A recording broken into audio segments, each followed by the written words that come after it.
अब question number 4 हम करने लगे हैं। कोशिश करेंगे आराम आराम से करें क्वेश्चन, इसकी सारी बातें अंडरस्टैंड करें। और जो नई बात होगी, अब आप लोगों ने या तो ऐसा करो कि अपने पास एक समरी बना लो, सारी बातें रोजाना जाकर लिखो कि आज हमने क्या नई बात सीखी है और उसको कैसे डील करना है। ठीक है, आज के दिन के लिए और कल के दिन के लिए हमने एक इंटरेस्ट पेएबल की बात की है, टैक्स पेएबल की बात की है, बैड डेट्स की प्रोविजन, और फिर ये भी कहा कब वो नेट होते हैं कब वो ग्रॉस होते हैं।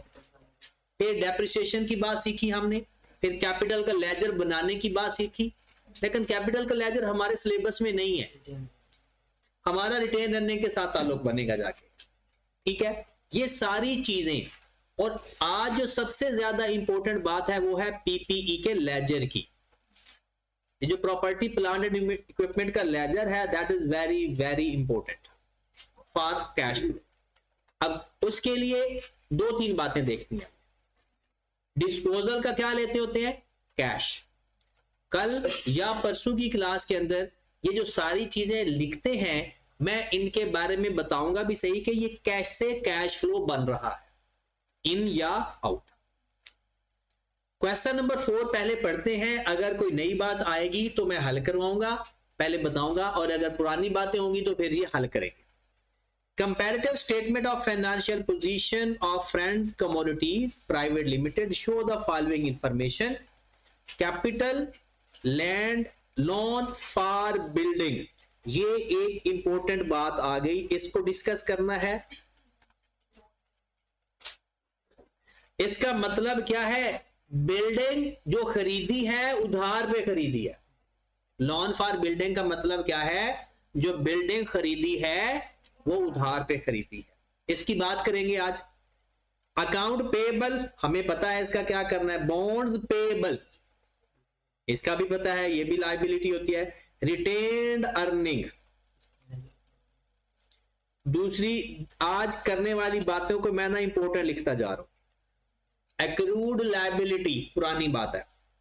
Land, fixed asset, accumulated depreciation. अब मुझे बताओ तो सही जरा, ये जो फिक्स्ड एसेट है ये कॉस्ट है, ये बुक वैल्यू है? कॉस्ट है, क्योंकि अक्यूमुलेटेड डेप्रिसिएशन अकाउंट्स के अंदर ही है।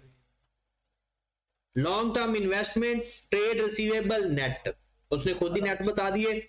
Inventory, prepaid expenses, cash and bank balance. अच्छा, कैश एंड कैश इक्विवेलेंट की वर्किंग तब करते होते हैं जब एक से ज्यादा गिवन हो। अगर एक ही बैलेंस गिवन है तो फिर डायरेक्ट ओपनिंग ऐड करेंगे और क्लोजिंग के बराबर आ जाना चाहिए।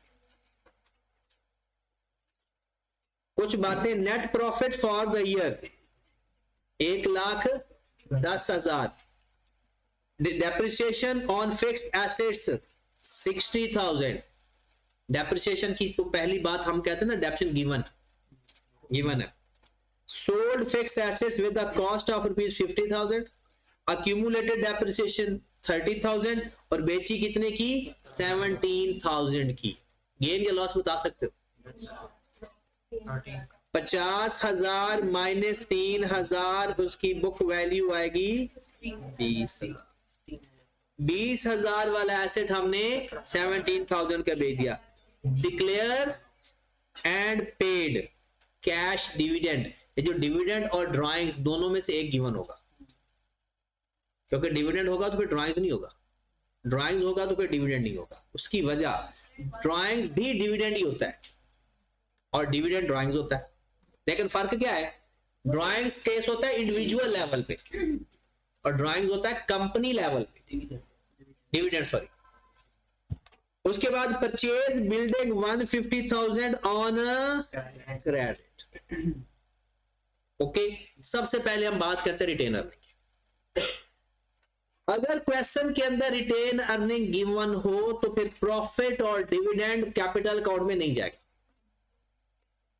अगर रिटेन अर्निंग का बैलेंस गिवन हो तो प्रॉफिट और ड्राइंग फिर रिटेन अर्निंग में लेजर में जाएगा, फिर वहां पे नहीं जाएगा। रिटेन अर्निंग का लेजर वैसे मैं टी फॉर्म में बना देता हूं, आपको आता है स्टेटमेंट फॉर्म में। Statement of change in equity, retain earning,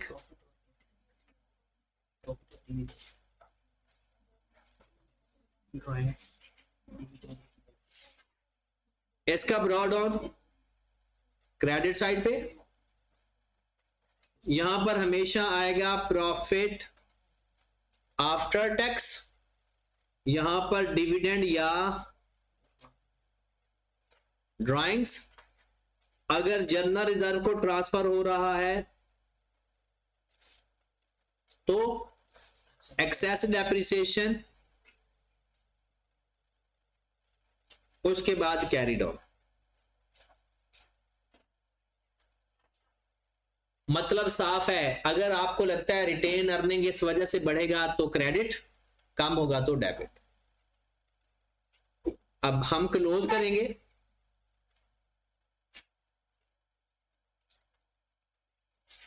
अगर तो ये बराबर आ जाता है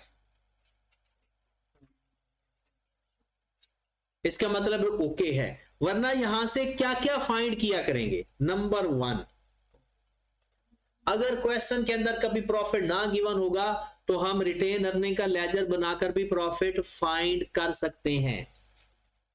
अगर क्वेश्चन के अंदर प्रॉफिट गिवन नहीं है, हम रिटेन अर्निंग का लेजर बनाकर भी प्रॉफिट फाइंड कर सकते हैं, डिविडेंड भी फाइंड कर सकते हैं। और हद तो यह है कि एक दफा उसने एक्सेस डेप्रिसिएशन भी फाइंड की थी, लेकिन मेन सबसे बड़ा प्रॉफिट, सबसे दूसरा डिविडेंड। 99.999% रिटेन अर्निंग के लेजर से ये दो चीजें हम फाइंड किया करेंगे। अगर ये दोनों चीजें आपके पास हैं तो फिर बनाओ ही ना इसका लेजर, फिर इसके लेजर बनाने की जरूरत नहीं है इस क्वेश्चन के अंदर। अच्छा, इसके नाम आते हैं दूसरे नाम, इसको अक्यूमुलेटेड प्रॉफिट भी कहते हैं, इसको अनअप्रोप्रिएटेड प्रॉफिट भी कहते हैं, अनडिस्ट्रीब्यूटेड प्रॉफिट। अगर क्वेश्चन के अंदर प्रॉफिट और लॉस गिवन है तो भी यही होगा। ये बातें हमने कहां सीखी थी, याद है?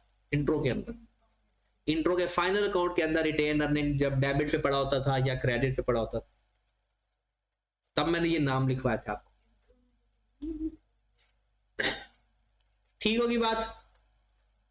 चले, रिटेन अर्निंग में रिटेन अर्निंग का लेजर कब बनाया करेंगे? अगर क्वेश्चन के अंदर डिविडेंड ना गिवन हो या प्रॉफिट। अगर दोनों गिवन है तो फिर रिटेन अर्निंग लेजर बनाने की जरूरत नहीं है। क्लियर? एक और इंपॉर्टेंट बात,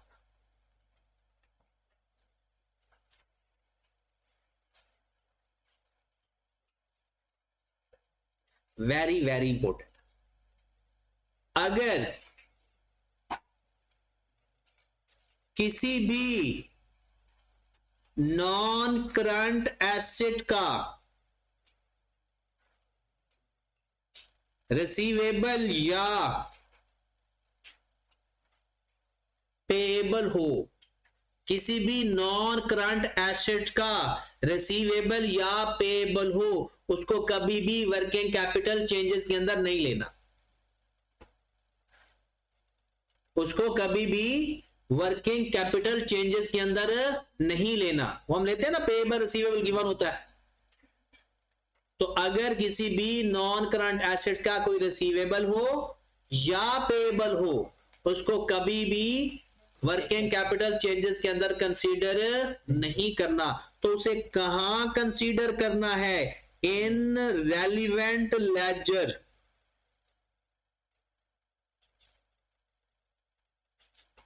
इन रेलिवेंट लेजर्स, जब लेजर्स उसके बनाओगे ना, अकाउंट्स बनाओगे, वहां जाकर उसको कंसीडर करते हैं। बस कैश फ्लो के अंदर तो आएगा ही नहीं ये। क्यों नहीं आएगा? क्योंकि उसका या तो रिसीवेबल है अभी या पेएबल है। हाँ, जब उसको पैसे उसके आ जाएंगे या पे कर देंगे तो फिर किस एक्टिविटी में आएगा? इन्वेस्टिंग एक्टिविटी, क्योंकि किसकी बात हो रही है? Non current asset. ठीक होगी बात? अब ये क्वेश्चन हम हल करने जा रहे हैं। सबसे पहले, क्या क्वेश्चन के अंदर आपको प्रॉफिट गिवन है? क्या क्वेश्चन के अंदर डेप्रिसिएशन है? गेन या लॉस हमने फाइंड कर लिया है। ओके, डिविडेंड भी आपके पास मौजूद है। और एक और इंफॉर्मेशन गिवन है कि आपने बिल्डिंग क्रेडिट पे खरीदी। कोई भी नॉन करंट एसेट का रिसीवेबल या पेएबल अगर आपके पास अवेलेबल है तो उसका क्या करना है, अकाउंट्स के अंदर तो लिखेंगे, वर्किंग के अंदर और किसी जगह कंसीडर नहीं करेंगे कैश फ्लो। चलो जी बिस्मिल्लाह करते हैं। सबसे पहले हम लिखेंगे नाम, जो भी नाम है ऊपर लिख लेना। स्टेटमेंट ऑफ कैश फ्लो,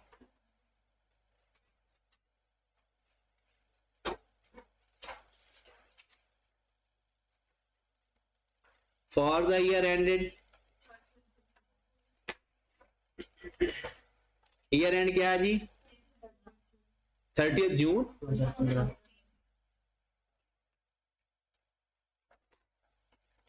सबसे पहले लिखेंगे profit before tax 110,000, adjustment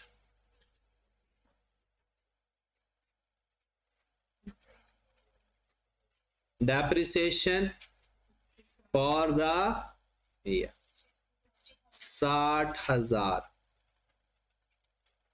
question से अपने सामने रख लें। लॉस ऑन डिस्पोजल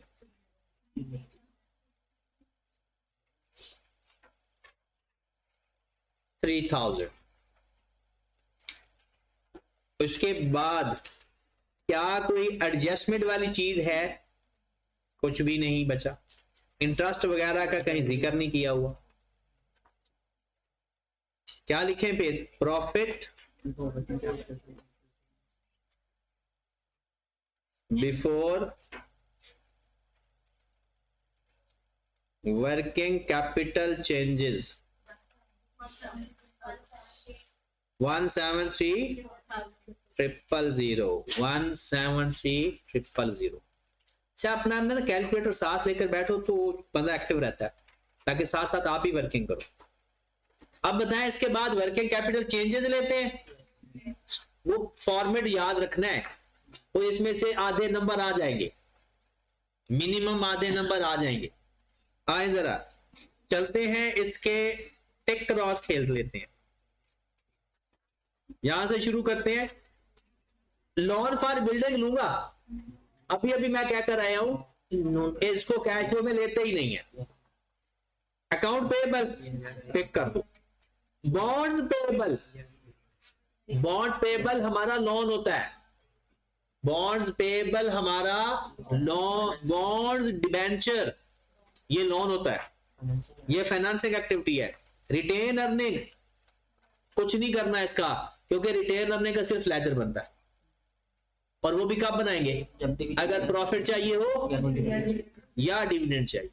अगर आपको प्रॉफिट और डिविडेंड है तो रिटेन अर्निंग को इग्नोर मारें। एक्रूड लायबिलिटी, लैंड नहीं लेंगे, फिक्स एसेट नहीं लेंगे, accumulated depreciation, long term investment, trade receivable, inventory, prepaid. ये है हमारा वर्किंग कैपिटल चेंजेस। सीक्वेंस लेना शुरू कर दें। 14 से 15 जहां ऐसे आ रहे हैं ये लिख लेना, लाइन ये एरो बना लेना। 120 से 3 lakh account payable increase, 1,80,000 add कर देंगे। फिर अक्रूड 50 से 40, अक्रूड लायबिलिटी डिक्रीज। पेपर में आपने APAL नहीं लिखना, आपने पूरा लिखना है।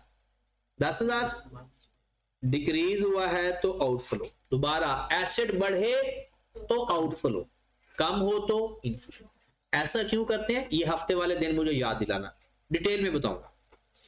लायबिलिटी बढ़े तो इनफ्लो और कम हो तो, वो बढ़े तो पैसे आए हैं और लायबिलिटी कम हुई है तो पैसे पे किए।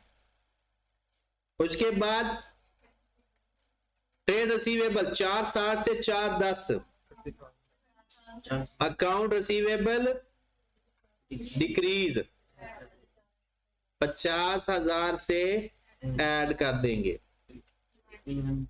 इन्वेंट्री 320 से 3 लाख, इन्वेंट्री भी कम हुई है 20,000 से। Prepaid increase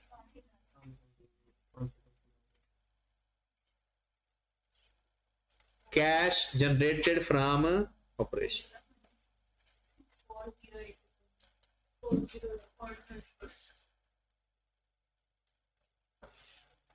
cash generated from operation क्या किया, वर्किंग कैपिटल की सारी चेंजेस लिख दी 408।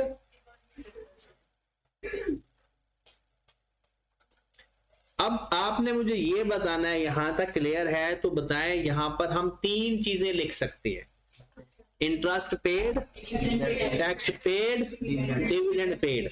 परमानेंट जगह किसकी है, टैक्स पेड की। इंटरेस्ट पेड की दो जगह है, फाइनेंसिंग एक्टिविटी और यहां पर भी बेस्ट, यहां पर ये हमारे लिए बेस्ट है, हम यहां लिखा करेंगे। और डिविडेंड वहां ज्यादा बेस्ट है, बट यहां पर ना तो इंटरेस्ट है ना टैक्स है, तो जगह खाली खाली अच्छी नहीं लगती, तो डिविडेंड पेड ही लिख देते हैं। फिर वहां ना लिख देना कहीं।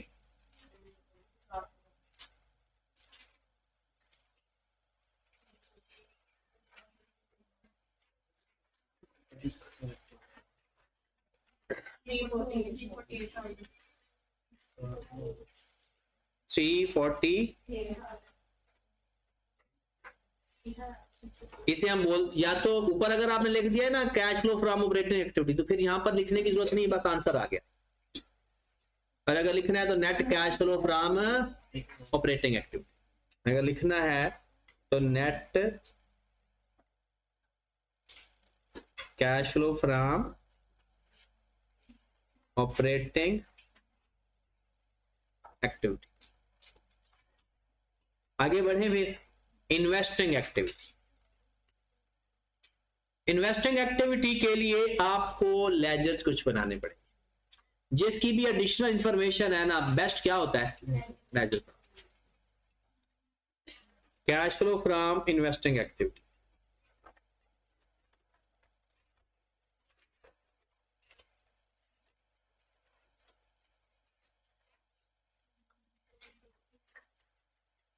Cash flow from investing activity.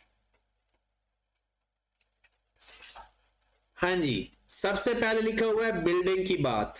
Building, अच्छा लैंड 3 लाख से 5,60,000 हो रही, 3 लाख से 5। और क्या किसी जगह लैंड की कोई एडिशनल इंफॉर्मेशन बताई हुई है? इसका मतलब है अगर एडिशनल इंफॉर्मेशन कहीं ना बताई हो और कहीं ना छुपी हो, छुपी हुई कहां पर होती है, अकाउंट्स के अंदर। वो कैसे छुपी होती है ये बाद में बताऊंगा जब अगला कुछ सवाल आएगा, ऐसे ही ना हवाई बात से पता नहीं चलेगा आपको। वो छुपी हुई हो सकती है, वो छुपी हुई कहां पर होगी, रीवैल्यूएशन। अगर कहीं रीवैल्यूएशन पड़ा होता है ना, तो अब हो सकता था वो रीवैल्यूएशन की वजह से बढ़ रही हो, लेकिन अब ना तो कहीं रीवैल्यूएशन है और ना कोई इंफॉर्मेशन है। इसका मतलब है आपने नई लैंड खरीदी, 3 लाख पहले थी, 5,60 अब हुई, कितनी लैंड खरीदी होगी, परचेज ऑफ लैंड कितना, 2 लाख आउटफुट। उसके बाद फिक्स एसेट का लेजर बनाओ, वर्किंग नंबर 1।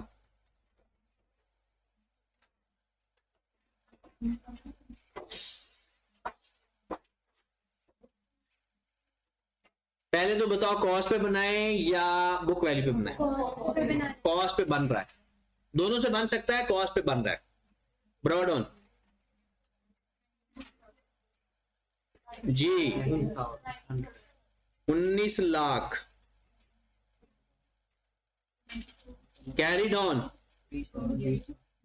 20 लाख, जो बेचा उसकी कॉस्ट, जो बेचा उसकी कॉस्ट 50,000, जो बेचा उसकी कॉस्ट।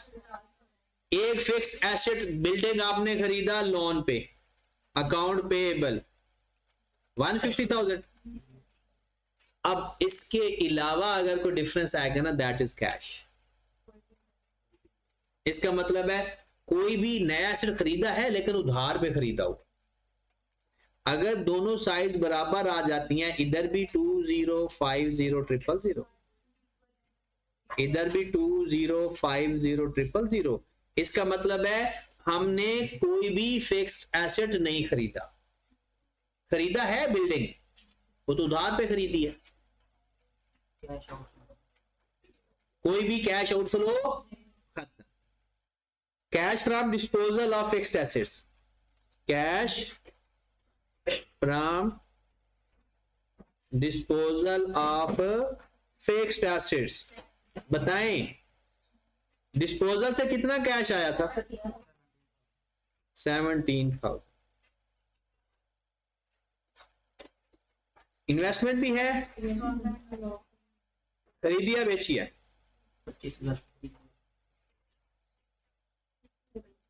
25 से 50 परचेज ऑफ इन्वेस्टमेंट, 25,000 आउटफ्लो। और कोई भी नॉन करंट एसेट अगर आपको नजर आ रहा है तो बताएं। नहीं नजर आ रहा तो फिर इसका आंसर बताएं। 250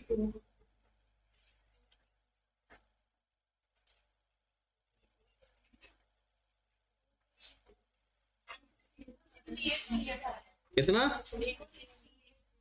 260 माइनस में है, 17 प्लस में है। हाँ जी 268 आएगा।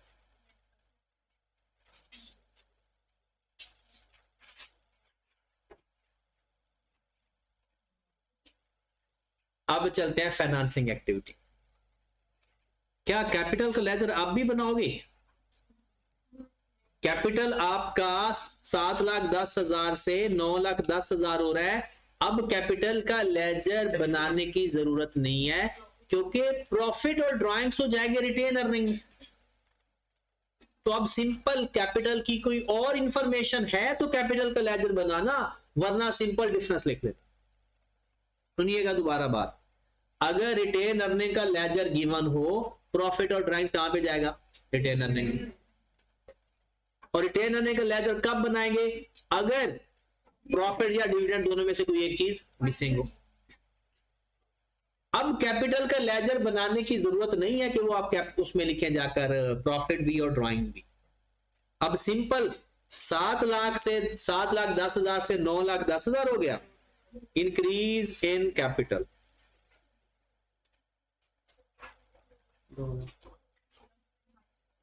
2 लाख। उसके बाद बॉन्ड 8 लाख से 5 लाख हो गया। पेमेंट ऑफ बॉन्ड के 3 लाख पे किया है, डिक्रीज हो गया ना लोन हमारा। डिविडेंड हम लिख चुके हैं, और कुछ बचता है?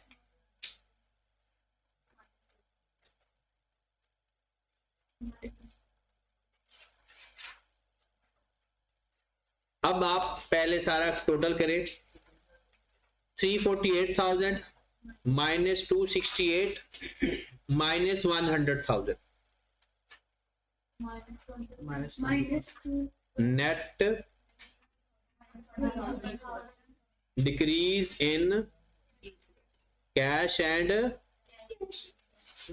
Cash equity. रिटेन अर्निंग नहीं क्यों लिखेंगे? फॉर्मेट में क्या लिखवाया था मैंने ना? फॉर्मेट में लिखवाया था रिटेन अर्निंग का ताल्लुक सिर्फ ये होता है कि अगर जब आपको कभी प्रॉफिट चाहिए हो या डिविडेंड चाहिए तो रिटेन अर्निंग का लेजर, वो दोनों गिवन थे तो रिटेन अर्निंग का लेजर बनाने की जरूरत नहीं। चलें जनाब, कितना आ गया नेट डिक्रीज? 20,000।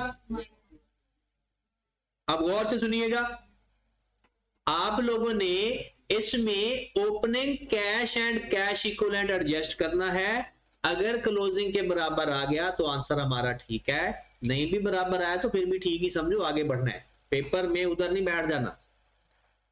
अब अगली बात जो इंपॉर्टेंट है, जब लास्ट टाइम ये कंफ्यूज भी हो गए थे, हमने ये भी देखना है कि अच्छा कैश एंड कैश इक्विवेलेंट कितने का गिवन है, या तो गिवन ही बस 50 और 30 है, और तो ना कोई शॉर्ट टर्म इन्वेस्टमेंट है लेस देन 3 मंथ वाली, कुछ भी नहीं है, तो बस ओपनिंग ऐड कर दो, क्लोजिंग के बराबर चेक कर लो,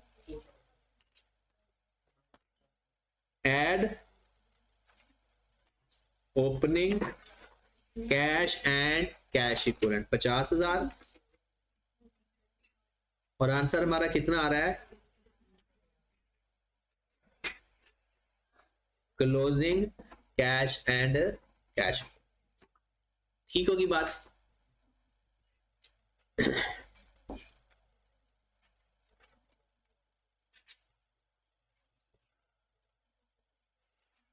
कोई बात अगर सीखने वाली है तो बताएं, वरना फिर कोई नोट तो नहीं कर रहा था? जल्दी कर ले नोट। हाँ जी, अच्छा लोन फॉर बिल्डिंग की बात पूछी गई है। मैंने पहले भी बताया था कि लोन फॉर बिल्डिंग के बारे में क्या मैंने बताया, किसी भी नॉन करंट एसेट का रिसीवेबल हो या पेएबल हो, वो कभी भी कैश फ्लो में नहीं आएगा, ना वर्किंग कैपिटल में। वो किस में जाएगा? अगर जाएगा तो अपने लेजर्स के अंदर, और हमने लेजर्स में 1.5 लाख रुपया लिखा था, ठीक है, वो अपने रेलिवेंट लेजर में जाएगा, ना कि वो किसी भी कैश फ्लो स्टेटमेंट के अंदर आएगा, ठीक है।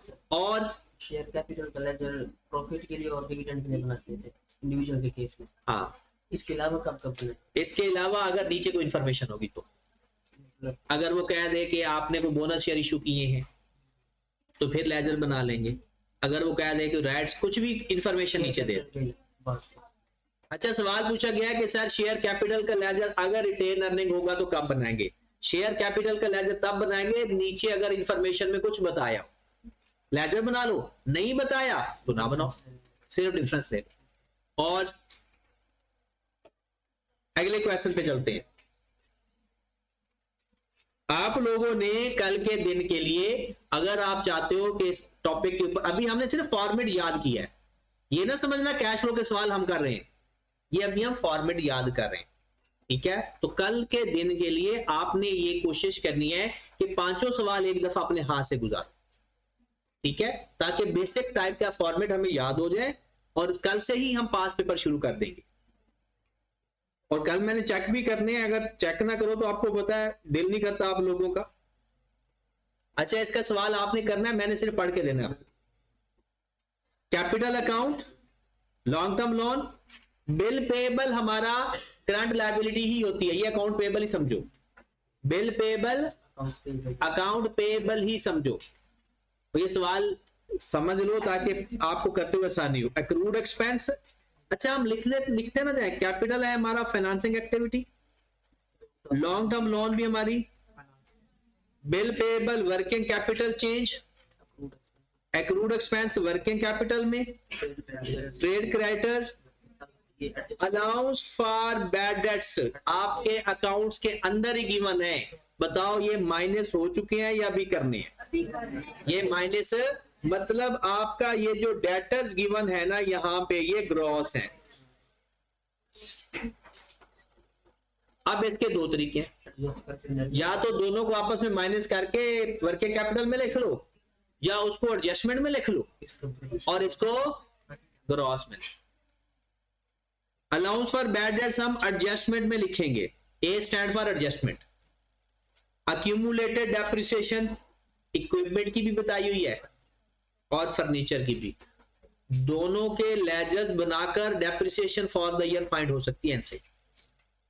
अगर क्वेश्चन के अंदर डेप्रिसिएशन फॉर द ईयर नहीं होगी तो दोनों अक्यूमुलेटेड डेप्रिसिएशन के लेजर बना लेंगे, यहां से हमारी डेप्रिसिएशन फाइंड हो जाएगी। तो ये लेजर्स बनते हैं, इसको साइड पे कर, ये कैश फ्लो के अंदर कहीं नहीं आते।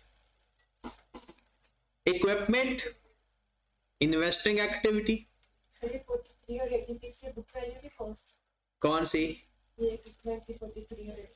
ये कॉस्ट है, क्योंकि जब अकाउंट्स के अंदर अक्यूमुलेटेड एक्शन गिवन है तो ये कॉस्ट होती है, अगर बाहर हो या ना हो तब बुक वैल्यू होती है। ये भी investing activity, investment investing activity, stock working capital, debtor working capital, cash and cash equivalent. चलो आगे बढ़ते हैं। इक्विपमेंट दैट हैड कॉस्ट 23,000, इसका मतलब है इक्विपमेंट का लेजर बनेगा, और जिसकी भी एडिशनल इंफॉर्मेशन है ना लेजर बनाते हैं।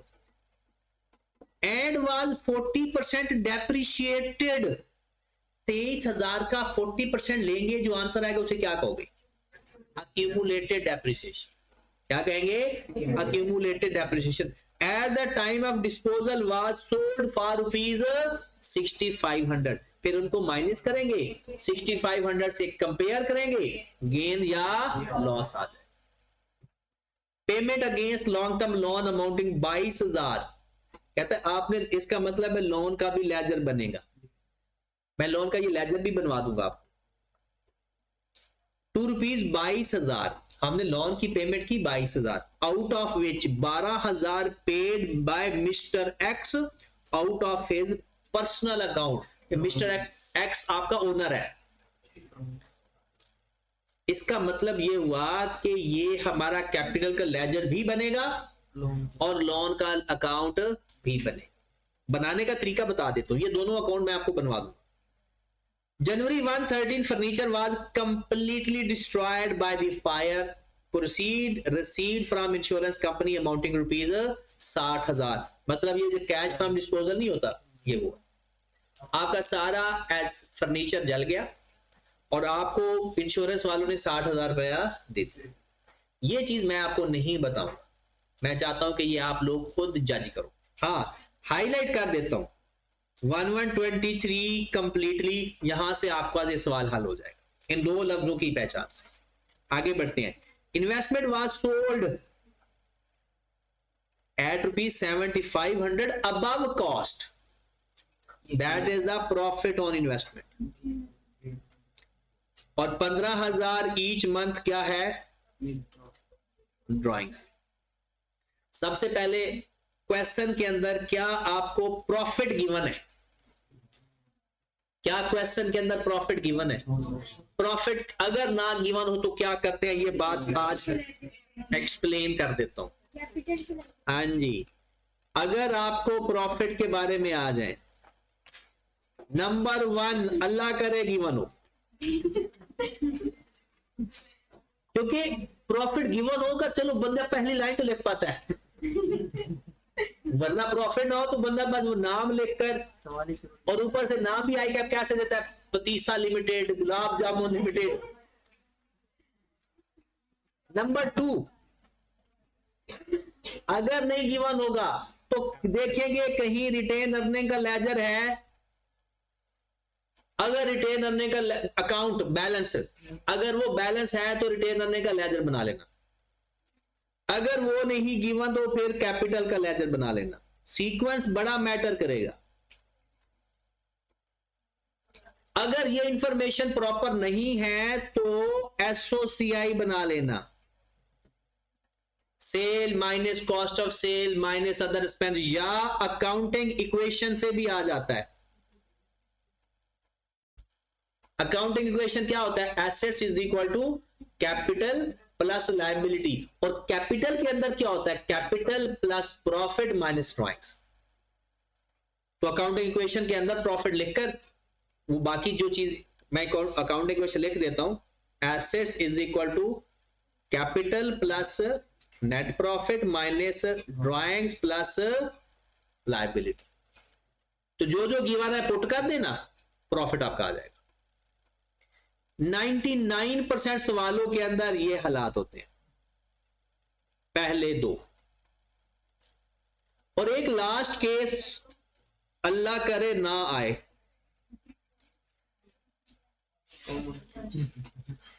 कॉमन सेंस से वो कोई ना हिंट, ट्रिक, परसेंटेज, रेशो, एवं पहेली टाइप वहां से प्रॉफिट निकल रहा होता है, कॉमन सेंस लगानी पड़ती है, वो हम जल्दी जल्दी में घर भूल जाते हैं।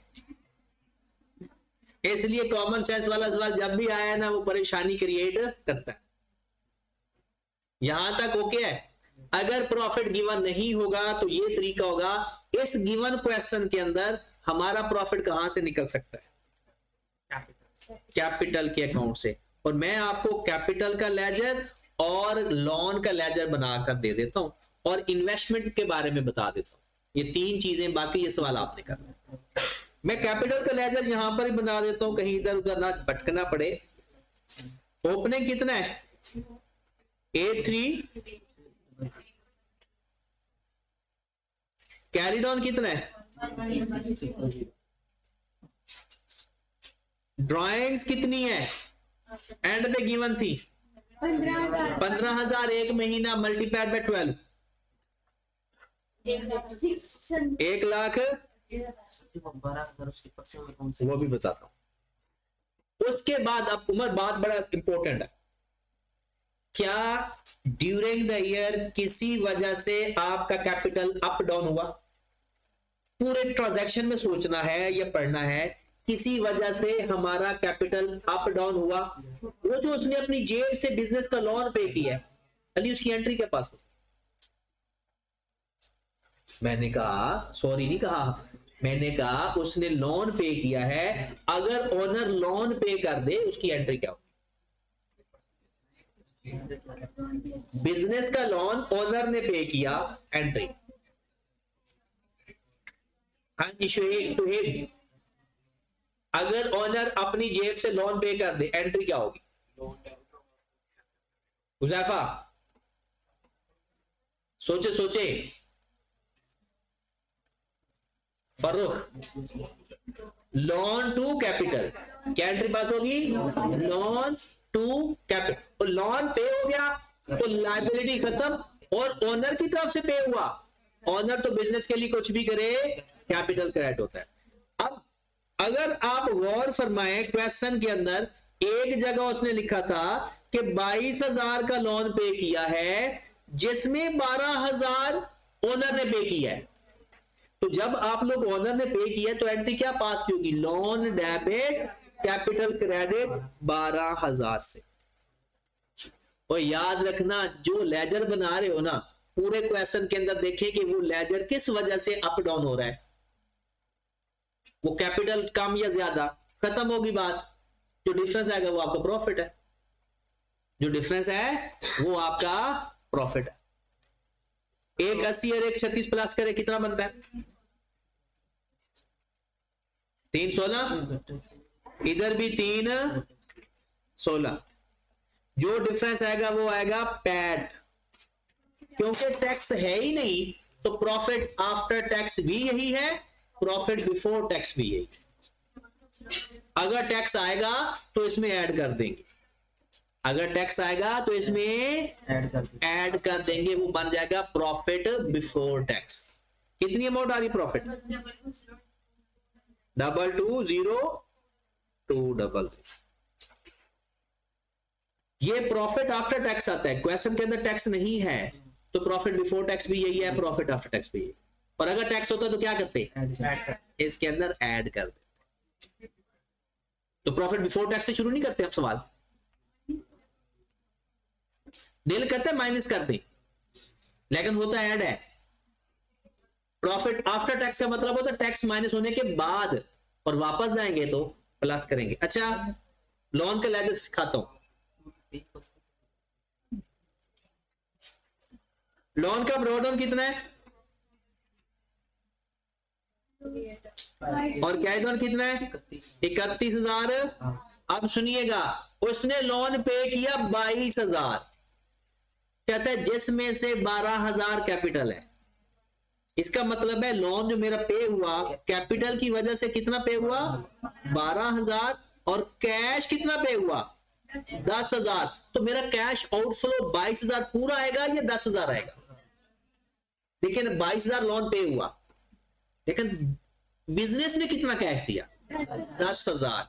12,000 तो ओनर ने दे दिया था, तो आउटफ्लो कितना हुआ? 10,000। कैश आउटफ्लो कितना हुआ बिजनेस का? 10,000।